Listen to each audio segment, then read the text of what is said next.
Om Vakratunda Mahakaya Suryakoti Samaprabha Nirvignam Kuru Me Deva Sarvakaryeshu Sarvada. Om Shri Mahaganapataye Namaha. Om Shri Gurubhyo Namaha. Harihi Om Sadashiva Samarambham Shankaracharya Madhyamam Asmadacharya Paryantam Vande Guru Paramparam Asmat Gurubhyo Namaha.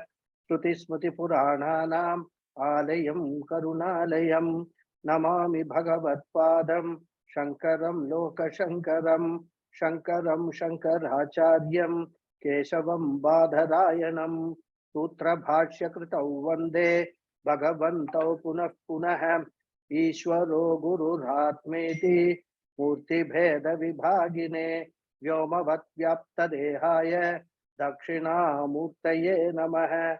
Om Shri Medha Dakshinamurti Swami De Namaha. Om Sahana Vavatu Sahanau Bhunaktu Sahavidyam Karavavahai Tejasvinavadhitamastu Ma Vidvishavahai. Om Shanti Shanti Shanti. Harihi Om Shri Gurubhyo Namaha. Harihi Om.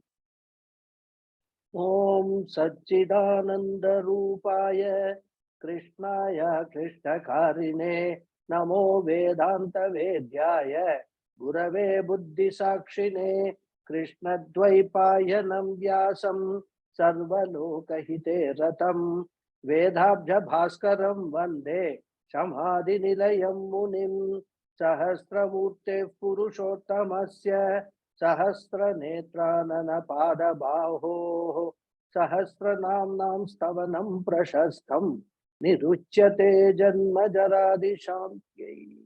Om. So namaste once again, everyone. Namaste. Namaste. Sulabha Subrata Siddha Shatrujit Shatrutapana Yagrodo Dumba Roshpatta Chanurandra Nishudhana. This is the sloka we started last class, and I explained the meaning of Sulabha. Sulabha, very easy to obtain, very easy to discover Ishvara if one is prepared for it. If you are not prepared, then it is very, very difficult. You won't even have an idea what Ishvara is. We saw that in quite some detail in the last class. Next nama is Suvrataha. Suvrataha means the one who accepts all offerings, whatever you offer. In fact, in Sulabha itself, Bhagavan says, in the Gita also, Patram Pushpam Phalam Toyam Yeme Bhaktya Prayachati. Whatever you offer, whether it is a flower, even a drop of water, Bhagavan actually doesn't need anything. It is our own rather bhakti, our own devotion with which we offer. And this offering has got a very great significance behind it. Offering first to Bhagavan and then offering to people in the world, to everything in the world, offering what we have creates vairagya.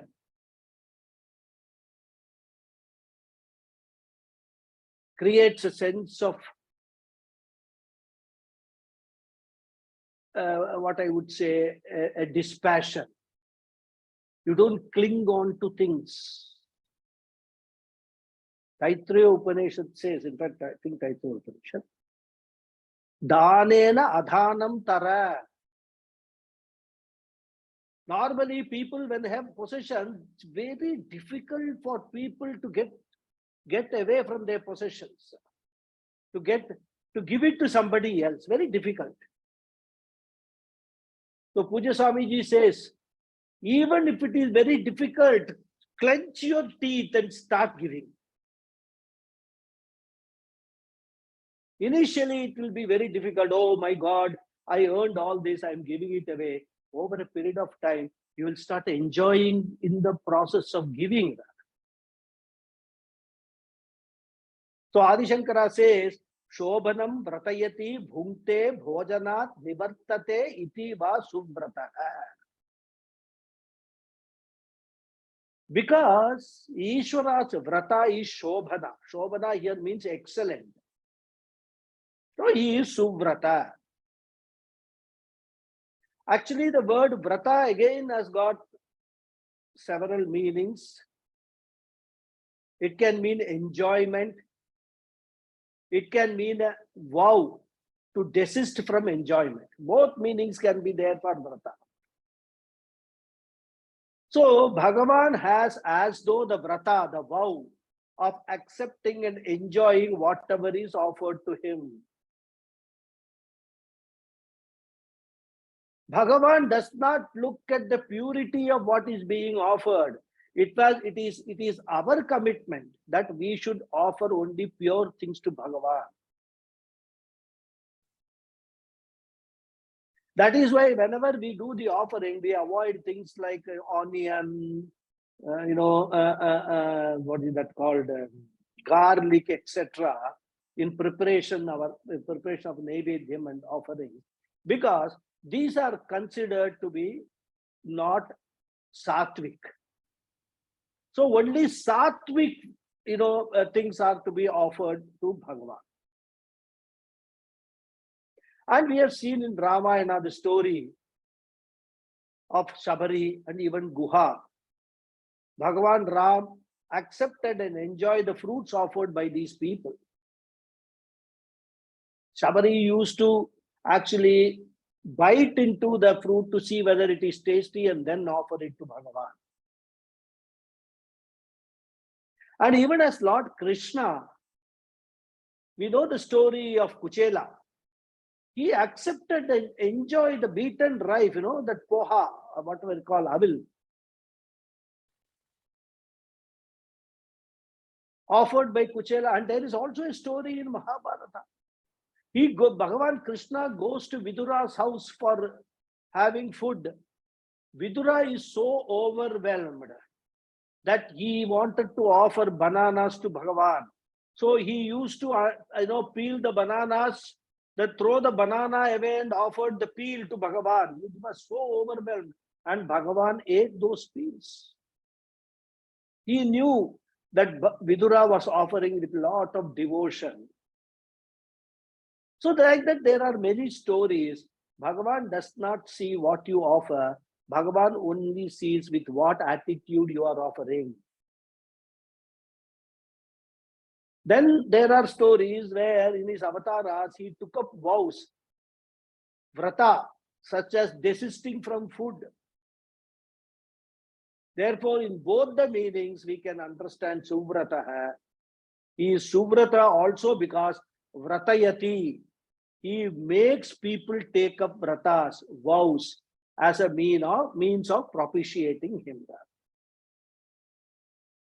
So he is Suvrata. Then Siddha. Siddha, there are two meanings there.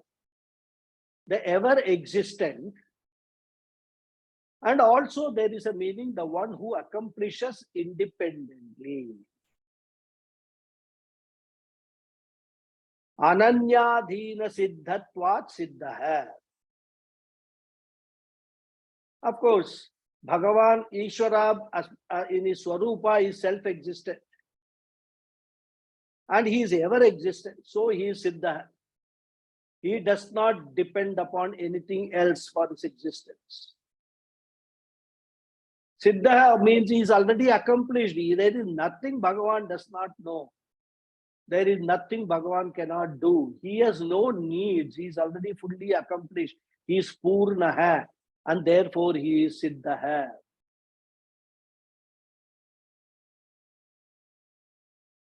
Because the word Siddha, there is something called Ashta Siddhi, which is talked about in our scriptures.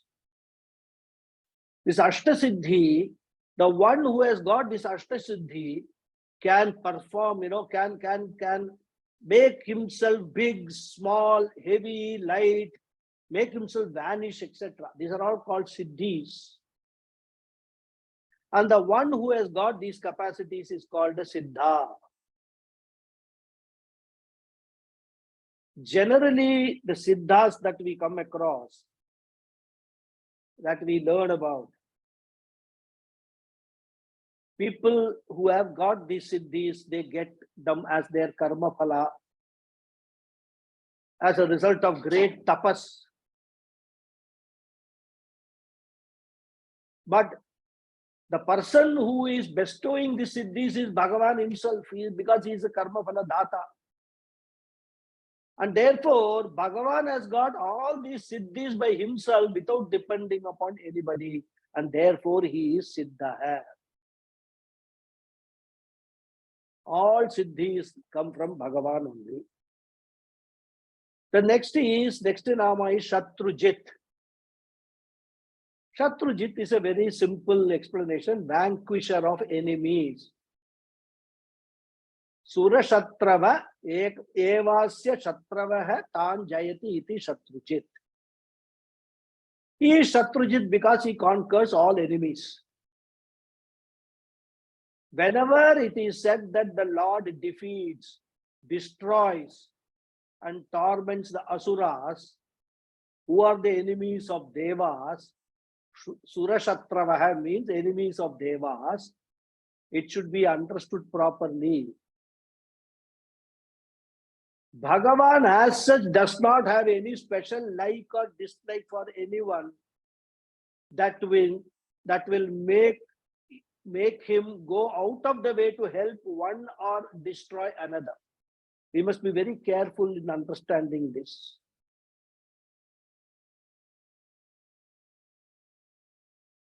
What here it is implied is Sura or Devas stands for anyone who is sincerely trying to pursue dharma and moksha. And we have seen again and again, there are enemies, both inside and outside, for such people. That's in the last class or maybe previous class, we talked about Adhyatmika, Adi Bhautika, and Adi Daivika forces which act as obstacles in the pursuit of dharma and moksha.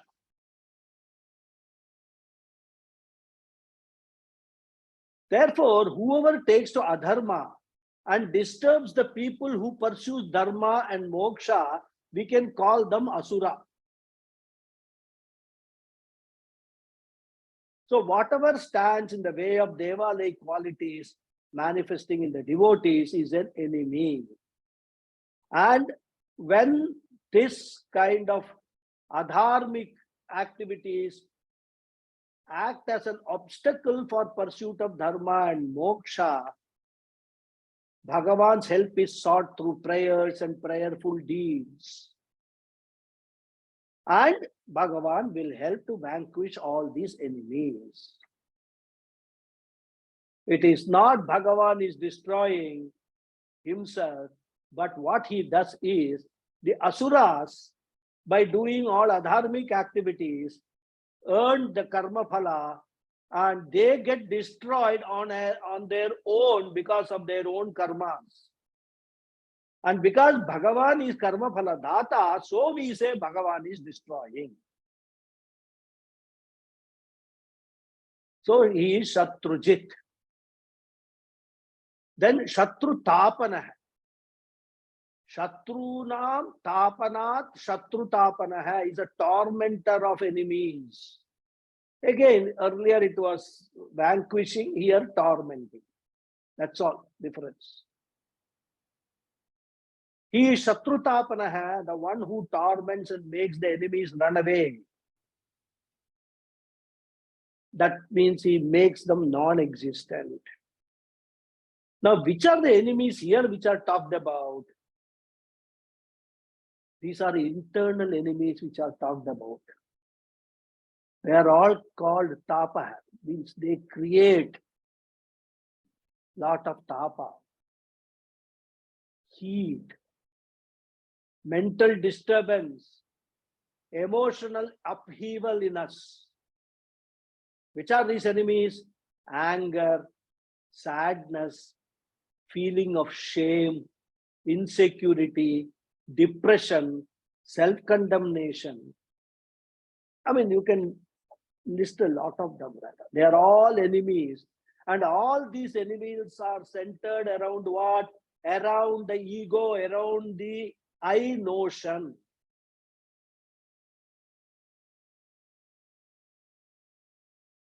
They have the status of being what they are only when the ego support is there. And when that support is not there, they cannot exist.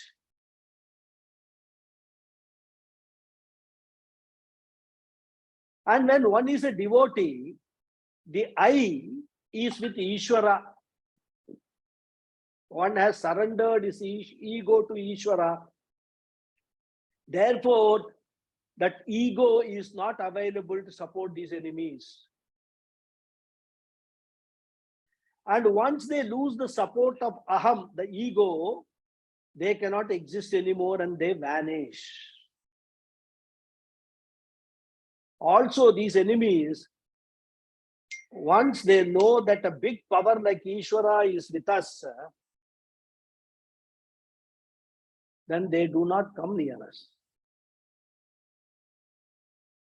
That is why he is Shatru Tapanaha. Here we are not talking about external Shatrus. External Shatrus we talked about in the previous Nama. Here, Shatru Tapanaha, we talk about internal Shatrus.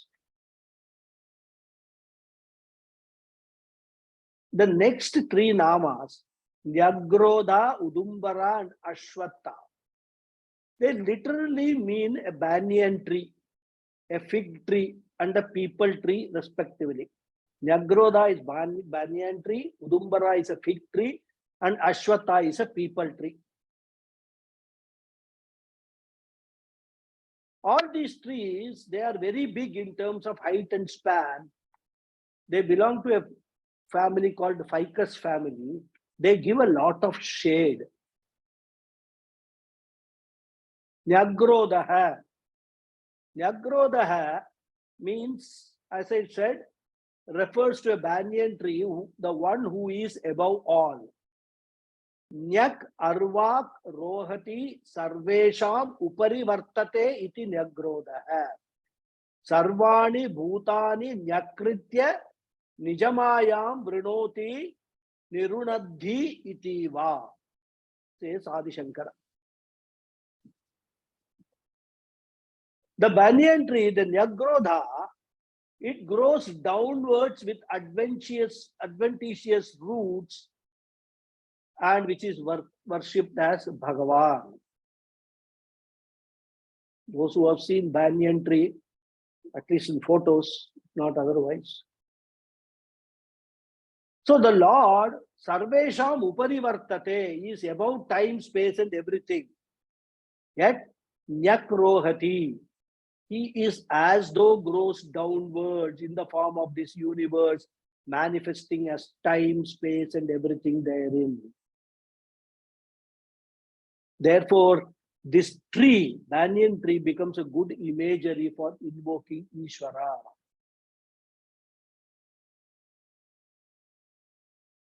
Or we can say, even though the jivas are of the same nature as the Lord, he as though wields them by his maya and makes them nyak by binding them to their own bodies and causes rodha, a block, rodha, a block to the understanding of their true nature.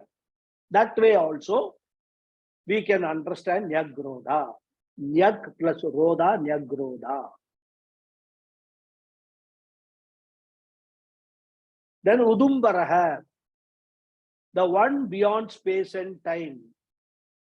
Ambarat Udgataha Karanatveneti Udumbaraha. Yadva Urt Annam Tena Tadatmana Vishwam Poshayan Udumbaraha.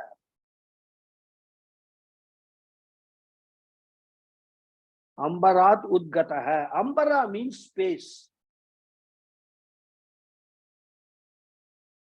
Everything is in space, and in the Panchabhuta model, space is the first element from which all other elements and elementals have come. But Bhagavan is not in space. Where is Bhagavan? Ambarat Udgata, above space, that is superior to space. Space itself is very subtle and very pervasive, right? Now you imagine the one who is the creator of space, how subtle and pervasive that entity can be. So in the Panchabhuta model, all this, the entire prapancha is created from the combination of Brahman and Maya. First to come is space. Then after space, Vayu, who comes from space. Agni comes from Vayu. Apaha, Jalam comes from Agni. And Prithvi comes from Jalam. This is the model. And in Pralaya, when the Pralaya happens, the whole thing reverses. Prithvi merges into Jalam, Jalam merges into Agni, Agni merges into Vayu, Vayu merges into Akasha, and Akasha merges into Brahman and Maya. This is the process of manifestation and unmanifestation. So Bhagavan is the cause of space itself, Udumbara. Because always the Karana, the cause is above and the Karya effect is below.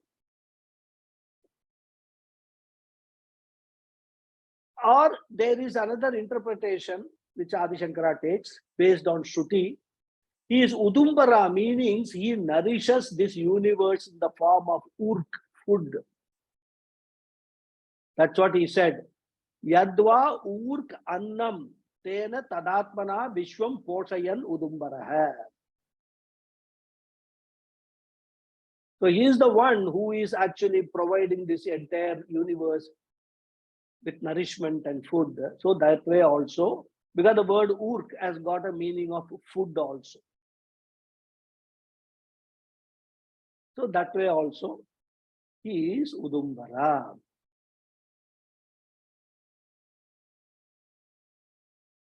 Then the next Nama is Ashwataha. The one who is as though impermanent. Shonastasyati iti Ashwataha. Ashwatta ivatishtati iti va Ashwataha. Normally, Ashwatha tree, which is a people tree, is said to be the tree of samsara, the tree of this jagat. It is a self-perpetuating tree. Even though this tree seems to be continuously there, Shvahana tishtati, Shvahana stasyati, he says, right? Stasyati. It may not be there tomorrow, since it is time-bound like everything else. And because it is a tree, it can be felled, it can be cut. And it is Parameshwara alone who is manifest as this tree of samsara, and so he is called Ashwatha. This tree has its roots in Parameshwara. The roots are not seen, but what is seen is the tree. What is not seen is you, the Paratma, and it need not be seen because it is self-revealing. The Upanishads and Bhagavad Gita talk of this tree. 15th chapter Bhagavad Gita says, Urdhva Moolamadash-shakam Ashwattam Prahuravyayam. And this sloka has its its basis in the Kathopanishad mantra. Urdhvamulo vakshaka yeshostvattah sanhatanah tadeva shukram tad brahma. This is a Kathopanishad mantra, which is also talk about Ashwatha tree, the tree of this Jagat. Urdhva Moolam. Moolam means Bhagavan, Ishvara. He is up, the tree is down. People tree. Then the last nama in this sloka is Chanurandra Nishudhanaha. Chanura is the name of an Asura.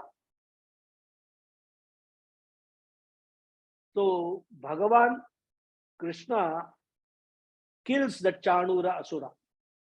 Chanura Namanam Asuram Nishuditavan iti Chanurandra Nishudhanaha.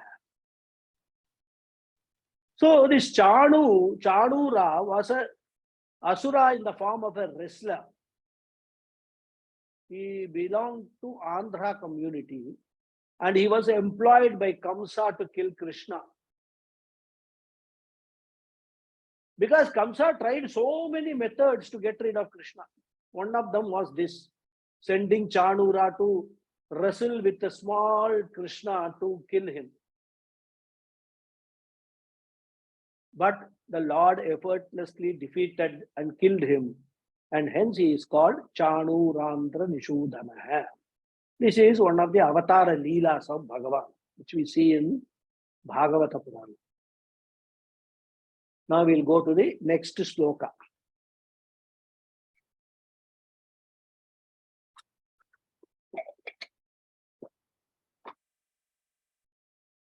Sahasrachis sapta jihvah saptaida saptavahanah amurtirana go chintyo bhayakrit bhayanashanah. So this sloka has got 9 namas. Sahasrachihi saptajihvah saptaidah saptavahanah amurtihi anagaha achintyah bhayakrit bhayanashanah. So it is actually 1, 2, 3, 4, 5, 6, 7, 8, 9. 9 namas. Sahasrachihi.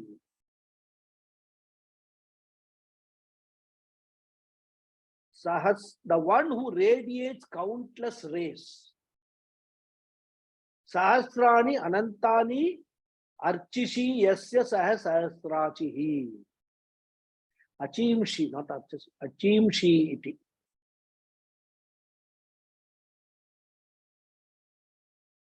Though the word Sahasra means 1,000, here it is used in the sense of countless, like we have seen Purusha Sukta.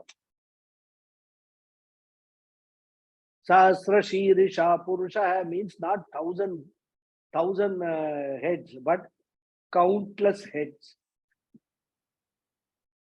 Bhagavan is Sahasrarchi, the one who radiates countless rays. How does he do that? As the sun. He radiates countless rays of blessing the world in various ways. Without the sun, no world can exist, rather. So he is Sahasrachihi. Sapta Jikvaha, the one who has 7 tongues of flames. Sapta Jikva Asya Santi iti Sapta Jikvaha Agni Rupi. So in any ritual, we conduct all homas rituals with the help of Agni, fire. And it is the Agni which takes the oblations to the various devatas. Whatever we offer to the various devatas, be it Agni Deva, be it Varuna Devata, Indra Devata, Prajapati, all devatas, whatever we have to offer during the ritual, we offer it through Agni Devata. And Agni is described as having Sapta Jihvas, 7 tongues. What are those 7 tongues? Kali, the black one. Karali, the frightening one. Manojava, the swift one. Sulohita, the red one. Sudumra Varnaha, the smoky one. Spulangini, the sparkling one. And Vishwarupi, the one that moves around. These are the names of the 7 tongues of fire. The Lord alone is in the form of Agni. Hence, he is Sapta Jihva. Adi Shankara quotes a mantra from Mundaka Upanishad to support this. Kali Karali cha Manojava cha Sulohita ya cha Sudhumra Varna Swilingini Vishwarupi cha Devi Lelayamana iti Sapta Jihva hai. This is Mundaka Upanishad. So Bhagavan is Sapta Jihva, 7 tongues he has got. And when we are actually doing the Homa ritual, one can actually observe these if it is done properly, with lot of devotion, dedication, commitment, Shraddha, not only on the part of the Yajamana, but the people, the priests who perform also. Then one can actually see all the 7 tongues of Agni. And even the offerings which are made, they are made specific to certain, area, certain tongues. Yeah, very detailed instructions are there in the Vedas. So he is Sapta Jihva. Then Saptaidah, the one who has got 7 flames. Sapta Edamsi Deeptayo Asyeti Samidaihi Agnihi. Edas means, Edas can mean either a flame or a fuel also. Samidaha, we said, right? That is Edah. That is a fuel for fire. The summit which we offer into fire. Again, the fuel can mean any fuel, like any wood, or special fuel used for rituals.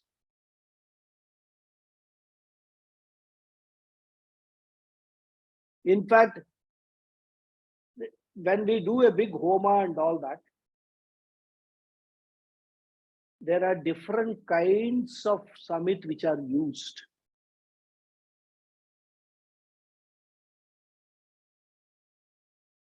People tree wood, mango tree wood, different types they use. In fact, Navagraha Homa they do, it is for each graha, a separate fuel is used, separate samid is used. 9 types of samid are used in Navagraha Homa.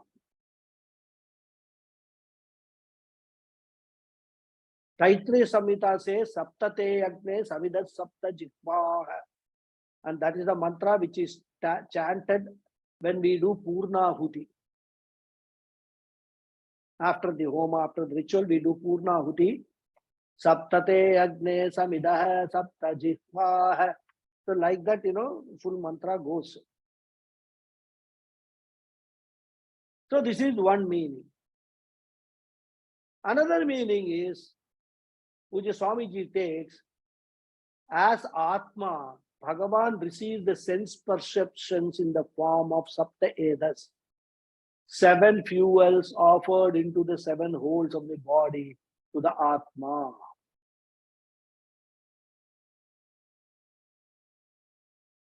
Which are the 7 holes through them they are offered? 2 eyes, 2 ears, 2 holes in the nose and 1 mouth. All offerings to the body, to the Atma, is done through these 7 holes only in the body. So that way also Sapta Jiva hai, Sapta Edas, Saptaida hai, you can take. Because whatever goes into the body is like a fuel. Isn't it? So that is Saptaidah.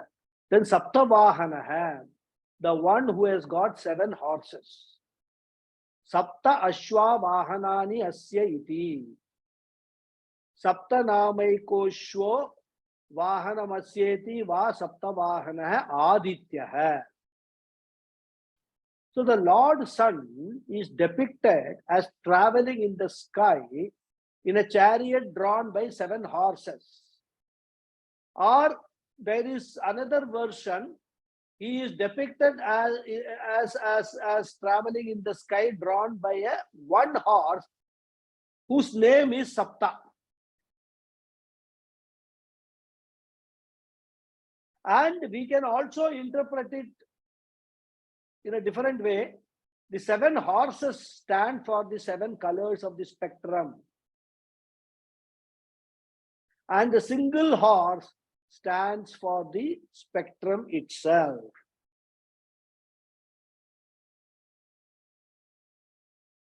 Because the Advaita philosophy can be understood from this itself. Are there different colors in the world? What we call the Vibgyor. Are there different colors? The answer is there are no different colors. There is only one color, which is white, which contains within itself all the colors that we experience in this world. Therefore, it is a Advaita philosophy. There is only one white, but when it passes through the prism of Maya, it appears as different colors. Similarly, Brahman is one. When Brahman passes through the prism of Maya, it appears as different, this entire world, the varied world.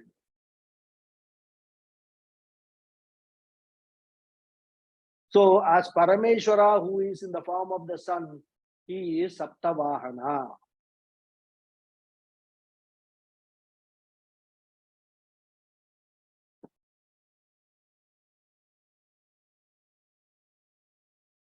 Or Bhagavan, Puja Swamiji takes another meaning. Bhagavan is seated in the Vedas because the Vedas, which are in the form of words, talk about Bhagavan. He is seen as Sadhana Sadhya, as Dharma, as Devatas, as Karana Karya, and also as his Swarupa. So if Veda is a chariot and Bhagavan is riding on it, then the 7 horses are the 7 meters of the Vedas. Gayatri is one of the most famous meters, which consists of 24 syllables. The other meters are what? People who do Sandhya Vandanam will know. Brihati, Ushnik, Jagati, Trishtup, Anushtup, Pankti. Total 7 meters are there in the Vedas. So, we can say Sapta Jikwa hai, Saptavahana hai. These 7 meters are the ones which carry the name of Bhagavan in the entire mantras of the Vedas. That way also we can understand this Saptavahana. Amurtihi, the formless. Deha samstana lakshana murchitanga avayava murtihi tadrahita iti amurtihi. Atava murtihi ghanarupam dharana samartham charachara lakshanam tadrahita iti amurtihi. Now the question is, does Bhagavan have a form? Answer is, he is amurti, formless. Either you can take that he is formless or every form is Bhagavan's form. Therefore, he does not have any particular form. Form as such is mithya. Mithya means what? That which in fact does not exist but appears to exist. So we cannot say that form exists, is existent, or it is non-existent. Mithya does not mean false. Many people wrongly interpret the word mithya as false. That's not the correct interpretation. Mithya means that which does not exist in truth but appears to exist. That's why the word Maya, Mithya, and all are all synonyms. That's why when the magicians perform their show, that's called Maya Jalam. Whatever the magician is showing actually is not happening, but they appear to us to be happening. So Bhagavan is essentially formless. And the word Murti can mean a solid form with limbs and parts, a body. And because of all this, one can say, I am a human being, this is a cow, etc. Isn't it? And since this body we get as a result of the karma, and since Bhagavan has got no karma, he has no form, so he is Amurti. He does not have a form.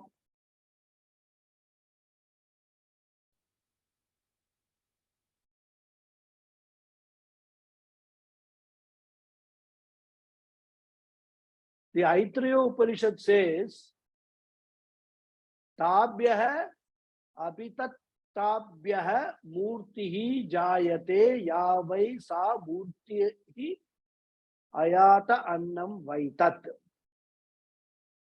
So here, annam vaitat, this mantra refers to food as murti.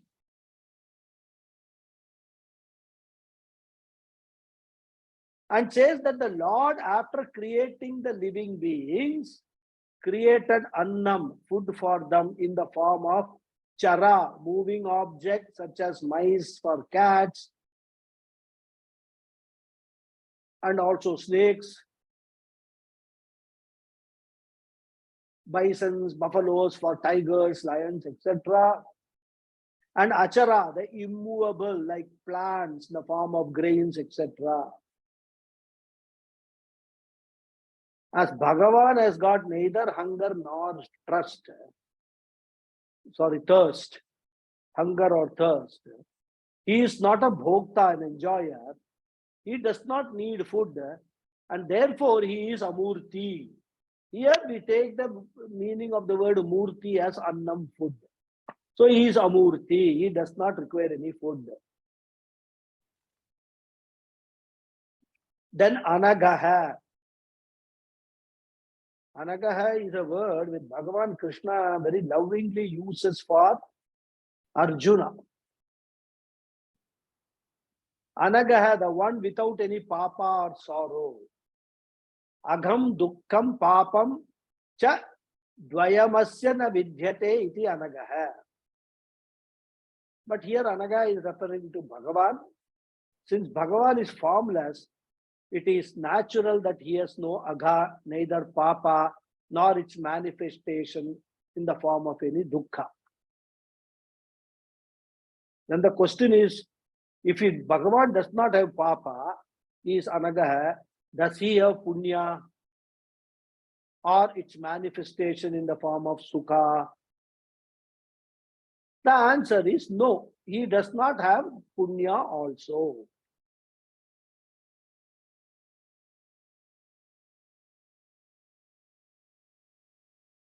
So here the nama negates both papa and also the effect of papa, that is dukkha, that is also negated. Bhagavan neither he has no karma, so there is no question of any punya papa, so there is no question of any sukha dukkha. Then achintya hai, the one who cannot be thought of.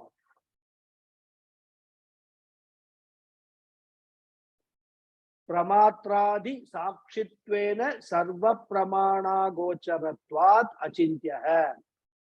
Ayamidrisha iti vishwa prapancha vilakshanattvena chintayitum ashakyatvat va achintya.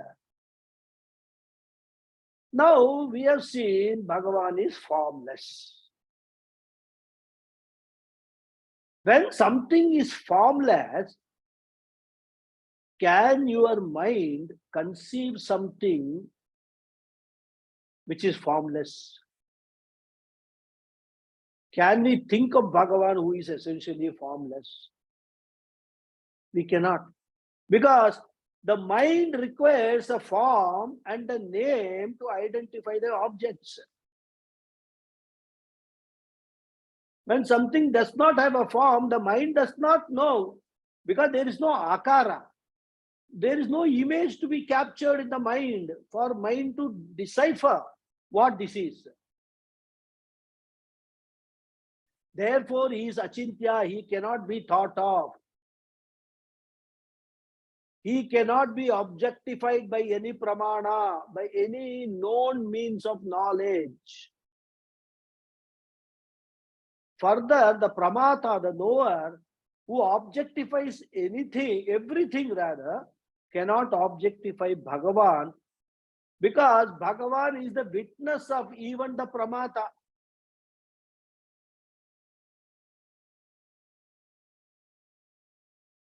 He is not even objectified through the words of the Shastra, which only point to him through implication.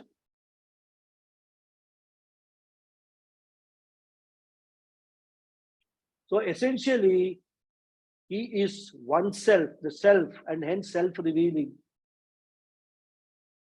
So he need not be an object of thought. Every thought is Bhagavan. Bhagavan cannot be enclosed in a thought, because thought itself is Bhagavan. Bhagavan pervades the thought, it's not the other way around.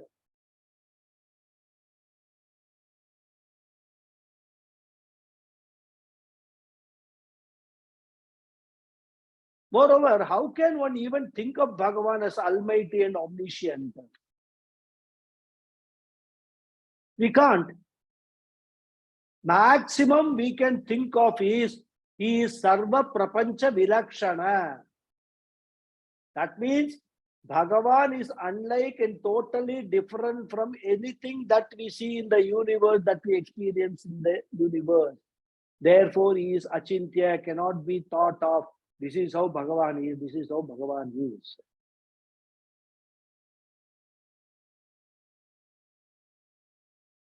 So that is the essential thing we have to understand. And when people say you are idol worshippers, they talk from total ignorance standpoint. They don't know anything about our culture. So he is achintya. Then bhayakrit. Bhayakrit again has got two opposite meanings, the one who causes fear and the one who removes fear also. That's a beauty in the Sanskrit language. Kru dhatu can be used in both the meanings. Asanmargavartinam bhayam karoti iti bhayakrit. Bhaktanam bhayam krintati iti va bhayakrit. So the word bhayakrit can mean both a source of fear as well as the remover of fear, depending upon the verbal root from which it is formed.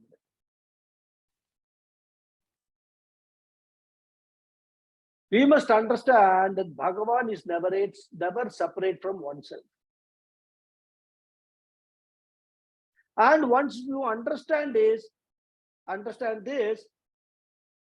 we will know that one is not afraid of oneself. I am not afraid of myself.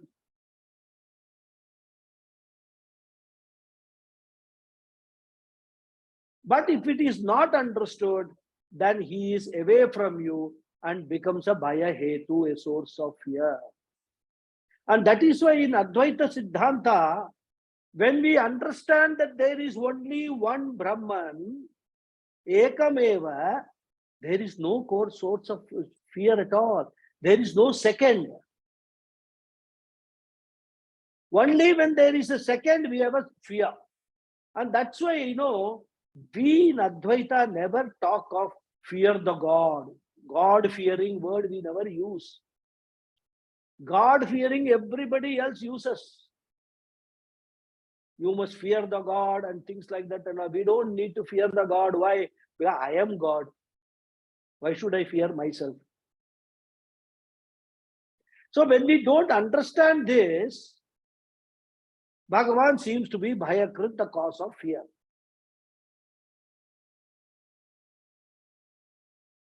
And on the other hand, when one gets pleasant and favorable results as a result of following Dharma, he seems to be the Bhayakrit, the remover of fear. The more Dharma you practice, the more fear will go away from you.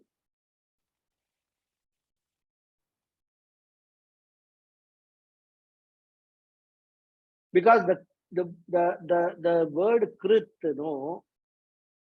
there are two roots in Sanskrit. Both get the form of Krit. One is Kri Karane. That also becomes Krit. Then Krit Chedane also becomes Krit. Chedane or Kri Himsayam also is there. So it's all Sanskrit language. That's why I keep saying that to understand this well, if you know Sanskrit, it will be much more enjoyable understanding these names. Then Bhayanashana, the destroyer of fear. Varnashrama acharavatam bhayam nashayati iti Bhayanashana. So if Bhagavan is understood properly, then he destroys our fear and becomes the cause of fearlessness. So the one who is Bhaya Hetu, he becomes Bhaya Nashana. In fact, it is only the ignorance that causes fear. For those who follow Dharma pertaining to Varna and Ashrama, Bhagavan becomes destroyer of fear. Pujya Swamiji adds, when Bhagavan is understood in the form of a psychological order, that understanding itself helps us to get rid of fear. Because if we observe in nature, even one of the most powerful living beings is a snake. And it is for this reason, when we see Bhagavan in a snake, we worship that snake. People who worship the snake never have fear of snake. They go and give milk, offer milk to the snake. The snake will come and drink the milk and go away. These people will close their eyes and worship. They have no fear because the snake is Bhagavan. It is not going to trouble you unless you trouble the snake. If we understand that every fear, every emotion is valid, and when the validity is understood, then one does not blame oneself for the God. One accepts a certain universal order, accepts Ishvara in the form of that order, and so everything is within that order. Ignorance of this is the cause for the problem, and the knowledge is the solution. So the emotion of fear can be got rid of by getting knowledge of Bhagavan. And that is why bring more and more Ishvara into your life. Means what? Discover, first understand what Bhagavan is and discover that Bhagavan in your own self. That is Bhayanashana. You've got a few more minutes. Go to the next sloka.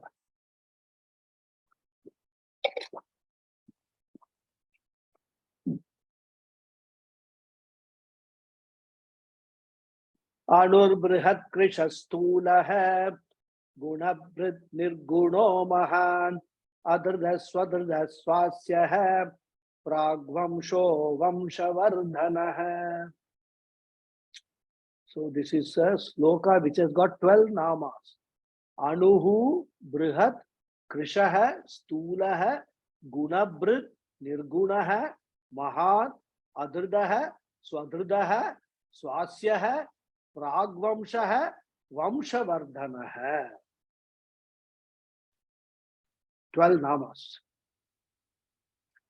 Anuhu. Anuhu means the subtlest.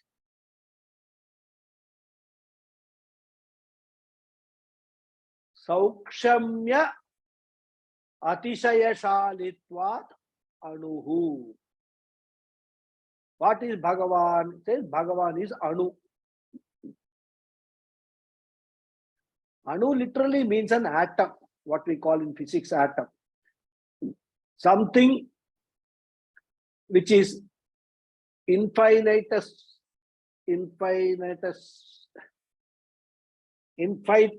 small and very subtle.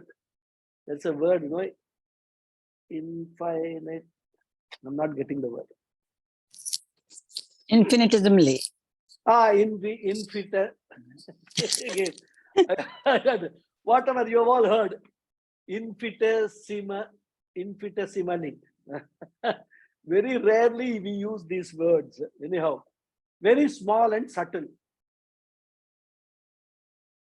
Even an atom is an object of consciousness, but consciousness itself has no size, and therefore it is the subtlest. We just now saw. Hence, as Atma, Bhagavan is called Anu to show that he is the subtlest. As I said, space is the subtlest and Bhagavan is above space. Space is the product, Bhagavan is the cause. Again, even the atom can be seen with a very powerful microscope, but consciousness, how can you see? It can only be understood that there is something called consciousness.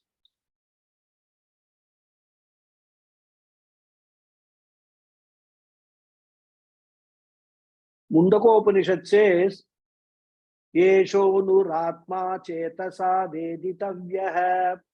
This subtle Atma is to be understood by the mind. Yeshaha Anuhu Atma Chetasa Veditavyah.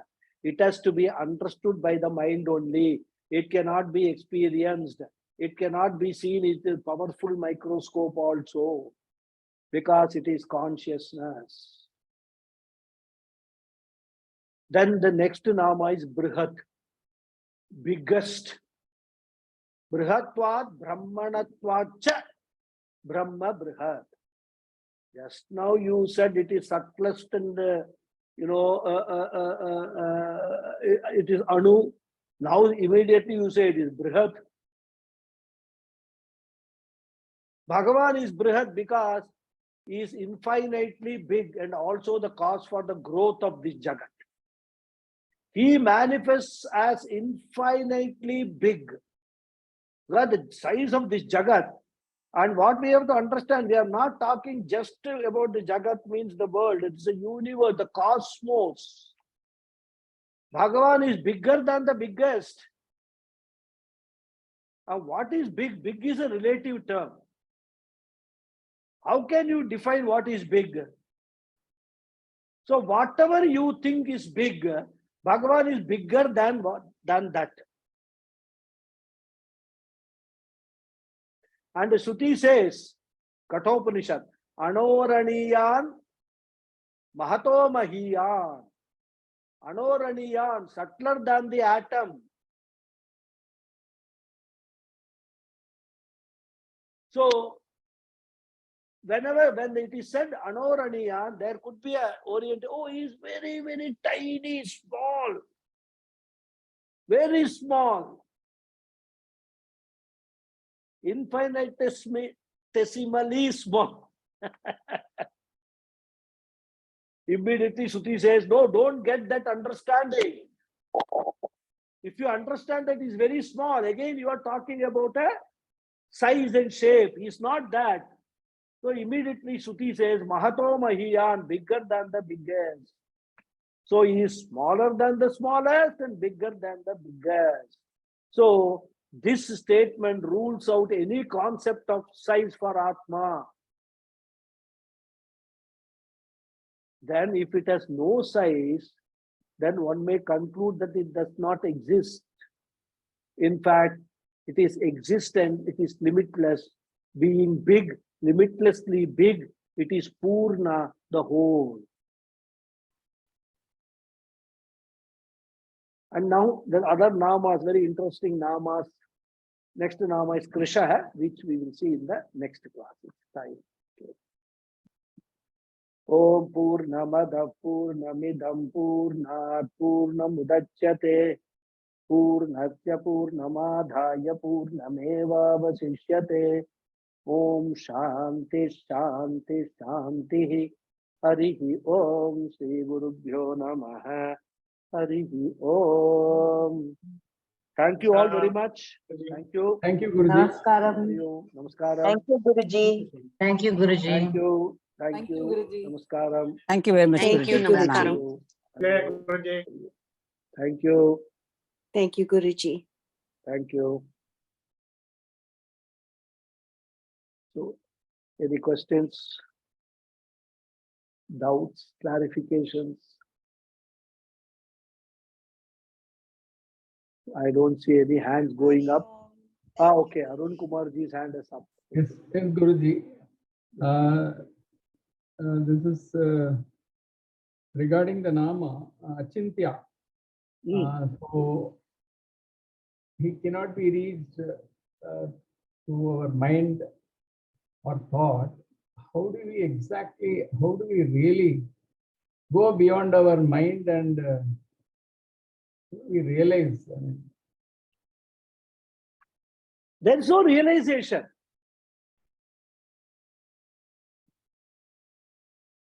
What we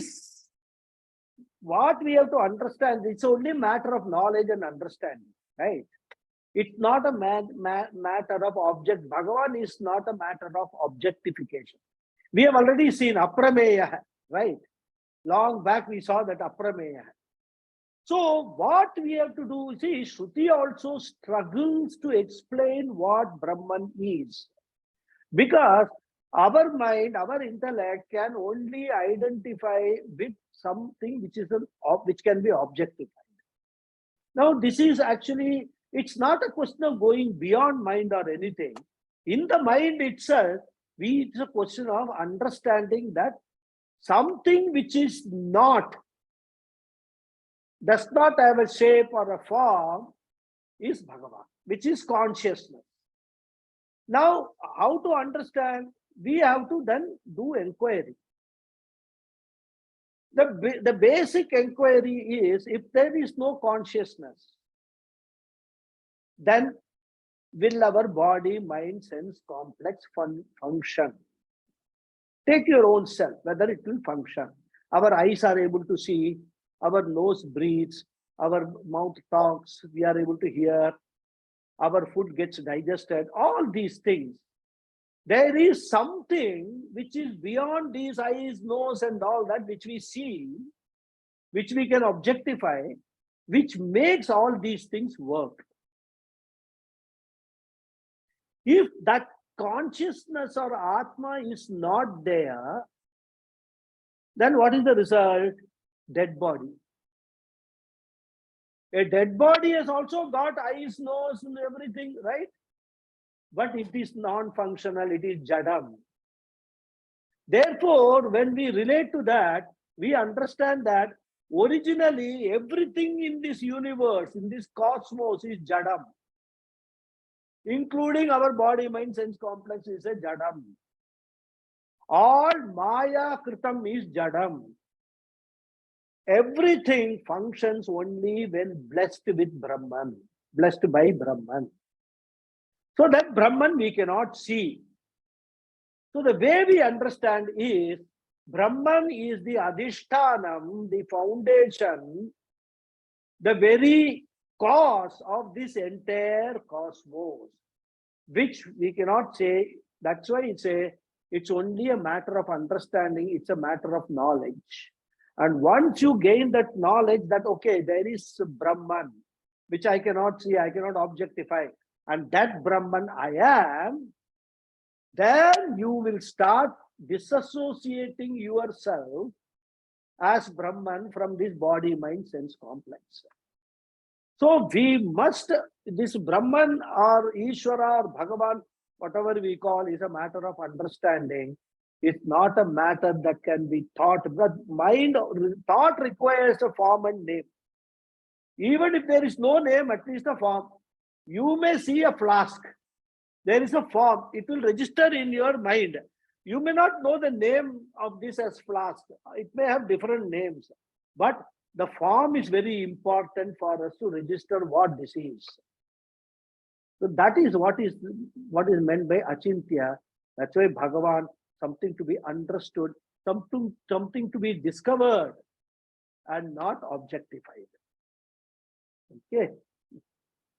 It's little difficult when we have got the orientation of objectifying everything. But that is what spiritual journey is all about. Isn't it? Okay, Hari Om. Thank you. Anybody else? Okay, I think then we can close the session and can meet you next Sunday. Hari Om.